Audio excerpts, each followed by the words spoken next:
তাহলে মাত্র আপনারা এই কয়টা জিনিস দিয়ে, একটা চার্জার লাগবে, একটা ব্যাটারি লাগবে, একটা পাওয়ার হাউস লাগবে, একটা রেগুলেটর লাগবে, একটা 12 ভোল্টের ডিসি মোটর লাগবে।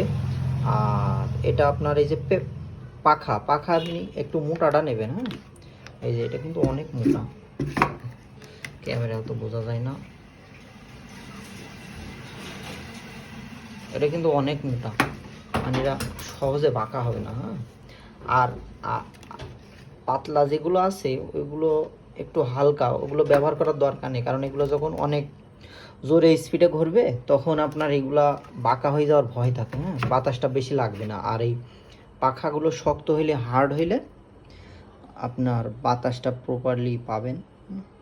তাহলে মাত্র আপনার এই কয়টা জিনিস ব্যবহার করি আপনার কারেন্ট না থাকলে যে অস্বস্তি, যে ভোগান্তি, এটা থেকে কিছুটা রক্ষা করবে।